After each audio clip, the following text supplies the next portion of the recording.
as prices of petroleum products are set to experience the biggest drop, if you like, at the pumps today. Now, this according to the Chamber of Oil Marketing Companies pricing outlook for the second pricing window of May 2025. Now, according to the projection, petrol prices are expected to decline by between 6.7% and 8% per liter. And this is what we are expecting to experience at the pumps by the close of work today. So, and you see, the prices at the pumps are determined by two main issues, if you like. The exchange and then crude on the world markets. And as we've seen, the dollar is now around 12.4 to the cedi.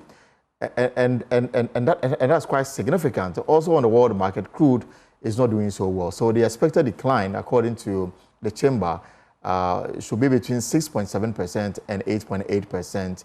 And that will also depend on where you buy your petrol or diesel from. But this is the expectation for today. By close of work today, we should see some significant drop in petroleum prices at the pump. So for price adjustments, the reason I cited early on, the cedi depreciation, the cedi is doing so well against the US dollar, the British pound sterling, and the euro. And also drop in crude oil prices and prices of finished petroleum products on the world market. These are the two factors, and the windfall is what we expect to see by the end of the working day of today, Friday, May 16, 2025.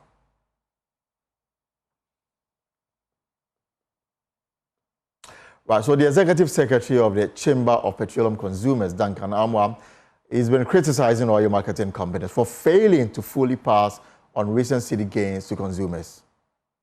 I would wish that Abbas does not go off. The good news is that as I speak with you, some of the OMCs have indeed gone down already. So if the GPRTU is waiting for reduction further, I can confirm that some OMCs have already reduced by as much as 32 pesos per liter already. And so at this point, whilst I be one of their major defenders, I find it unsustainable to still defend that they will not consider reducing transport fares. So they would need to go down on transport fares at the number we have.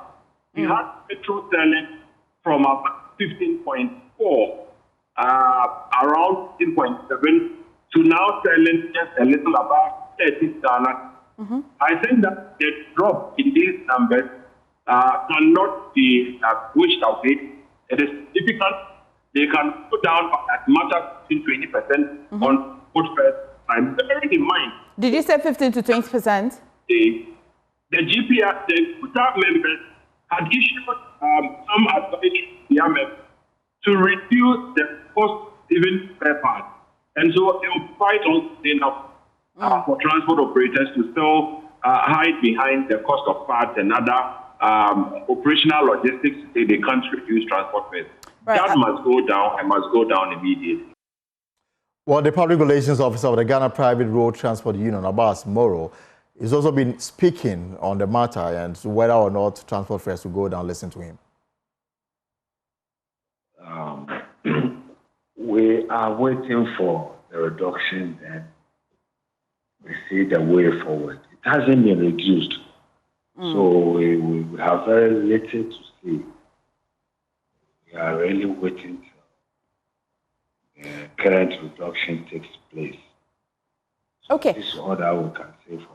Well, Mr. Moro, countless times I may have engaged you, if not in studio, on phone. There are days that we see some reductions, and your counter-argument will be that fuel is not the only reason, or it's not the only factor or the variable that you use in your pricing. Are you in any way assuring us that if eventually it goes down as of today or subsequently, would at least see some decrease? I'll be wrong to say until the leadership has met and take final decision. You are aware, as I said, that yes, fuel is not the only component we use in running transport. Alongside those that will buy the other components from also came up and said, yeah, if they could also reduce some of the spare parts so that we all move forward happily.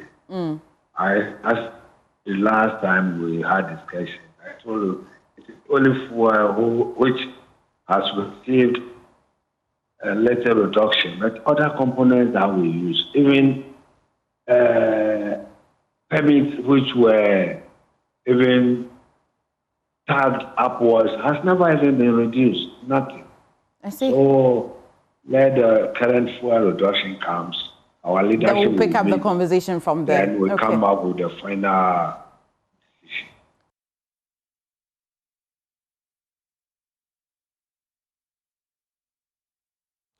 Right. So let's still ask the questions regarding this, because the final consumer needs answers to some of these things. So is he going to pay the same price beginning tomorrow morning? Let me bring in the General Secretary of the Ghana Road Transport Coordinating Council, Emmanuel Yeboah, who is joining me on the phone. Mr. Yeboah, I mean, by close of work today, the OMCs would have done justice to the prices that fuel is being sold to us, and we hope to see a significant drop between 6 and 8%.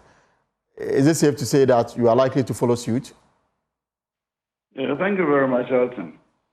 Yes, like we spoke with me the last time. Right. I indicated that the fuel, as you know already, is not the only component that comes under consideration. So we'll expect that it will drop further and maybe be assured of, consistent stay at where it is now. And until we are able to get some form of assurance that the gains is going to be stabilized for at least minimum about 90 days, we will not be able to speak much to the reduction, because if you also remember, since the whole of last year, there wasn't any increment by the leadership. Right. There wasn't any increment in transport fare. So, and we have been operating with this high cost of spare parts and other lubricants all this while. So I said that maybe you will fair to us also to at least get the necessary, time to consider how we can work around this thing. In fact, we are in the process of, today is Friday, and today is that some of the OMCs are coming down with their prices. Right. So we'll look at and we cannot speak to the minister today. So maybe from Monday go, you will have to look for an opportunity to meet the sector minister and start some form of discussion and see whether we can reduce it or not. So you are saying, all said and done, I think we should get some assurance from the government that the stability we see is not going to be a 9-day wonder. Because if we do that, it will be very disastrous for us to go back, and in the next week or two, we'll have to come back again. And that's not what we want to operate. I want to operate. So if I got you right, you are hoping to have a meeting with the sector minister before you can announce any reduction. That has been the procedure. Whether we increase or reduce, whatever we do, we have to meet the sector minister to have a discussion, bring our case to the table. Because for now, I think the demand is coming from the government sector. So we should be able to meet him and let's see how we can justify or otherwise the increase or the reduction as it were. So we are looking forward to see him. Once we meet him and we put our cards on the table, and it's clearly justified that we have to reduce. Why not? We'll reduce it. Today's reduction will be the 5th in the windows that saw a reduction, and the conversation around a reduction for fares is now coming up. I mean, you've taken advantage of the windfall in the last 4 windows. Elton, I will not be able to speak directly to the numbers you are turning out now, so I'm not in the office. But what I can say is that if my memory serves me right, the threshold that requires for reduction and increase in transport fares, I don't think the reduction we have over the period has been able to hit that threshold. And until we get to that threshold, we don't see how we can go and do a reduction. Because if, for instance, if you have a fuel reduction threshold of about 10%, the other component that has not been considered all year round, and we'll have to bring that one too on board. So before you say, Jack, all the gains that would have supposed to have made from the fuel would have been whittled away by the other components. So let's take time and do a proper calculation so that we know exactly what we are going to do. And then after that, the next stage will be enforcement, especially when we know that some drivers do not belong to any union. They operate on their own and on their own terms. And then, the issue of getting them to comply becomes a murky matter. It becomes an issue, yes. I agree with you. And that is a problem we've always had with the city authority. You see, enforcement, the usage of public terminals has been a problem for most of the driver unions. Because most of them don't get access to the terminals, so they operate on the roadside. So it becomes difficult for anybody to control them. For instance, if you start from your house and you are loading to somewhere or do whatever, why would any officer at the terminal be able to make sure that you are comply with the set rules? So I think it's something that the assembly will have to look at it. And once you're able to get a controlled terminal, it will be easy to enforce some of this. And finally, before I let you go, we're also getting information that some of your members intend to embark on a sit-down strike because of some other concerns. Can you tell us more about this? Yes. You see, it's an issue that has to do with the pedestrians on our streets. No, hawkers on our streets. You see, when you are driving towards the Accra Central, Accra Business District, right after Paris School, you see people actually setting up their wares in the middle of the road. The driver will not get a place to park, to offload, or maybe take passengers. Whenever he stops there, just in the road, the policeman arrests him for wrongful parking or wrongful whatever.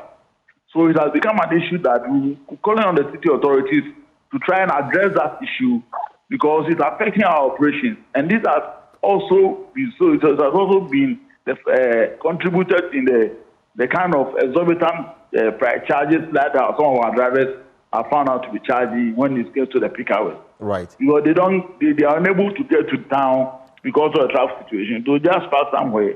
And because passengers rush for their service, they decide to do anything anyhow. And that also creates another problem. So if they are able to get the hawkers from the street and we get a number of vehicles turning around in the city center, I don't think the passenger demand for a vehicle will be that high. That will require any driver to sort of increase his or try. But I'm guessing that you've heard the AMA say that they are decongesting the city beginning Monday. Doesn't that give you assurance that something has been done, and for that reason you're threatened to embark on the strike? We had a meeting with them, I think, last Wednesday, and this is one of the concerns. So I'm happy they have reacted to it. Let's hope they are able to commit to do it effectively. All right. Because if they are unable to do it, then of course. But they are starting on Monday. We also give a deadline of Monday. But if we see that there are signs of they trying to enforce it, maybe why not? We can back down our threat and maybe see how it goes before we do that. We don't take the next line of action. Mr. Yeboah, thank you so much for your time this afternoon on this matter. But we are not done with this matter. So what is happening on the ground? Are we already witnessing reduction in petroleum products? Let me bring in my colleague Collins Yeboah, who joins me via phone. So Collins, you've been out and about. What can you report? Elton, so this afternoon you've been moving around checking on some of the major oil marketing companies, as well as some of the smaller ones, as we all know. And we've been to Shell fuel station, we've been to Total filling station, we've been to Gulf filling station this afternoon, as well as Allied filling station. And what we can confirm is that Total and Shell, as well as Glory Oil this afternoon, based on the directive that came out that we are expecting about 8% fuel reduction, that's not the case. And based on an unofficial engagement with some of the supervisors, they are telling us that they have not received any directives from their headquarters that they should reduce fuel prices. But even if there will be any reduction, we should expect that on Monday. But at Allied fuel station, even though they've not reduced their prices based on the directive that came, seeing that they are selling below 13 today. But the information that we picked on ground, based on unofficial conversations, indicate that Allied Oil is expected to reduce their fuel prices tomorrow morning. For Go, which is a state-owned company, they have reduced their fuel prices as they advertise. Well, Collins' voice is drowning. I don't know what is happening. But according to him, not all the stations. I mean, the reflection has yet to take place, so we are keeping an eye on this matter. We're also keeping an eye on that meeting between the Electricity Company of Ghana Management and the Committee on Energy, Parliament Select Committee on Energy. They want to understand the work plan of ECG. They want to understand the challenges ECG is facing. They also want to understand what ECG is doing to address the challenges that is confronting the Electricity Company of Ghana. So when they are ready, we'll take you live to the Peduase Valley Resort where that meeting is taking place. But away from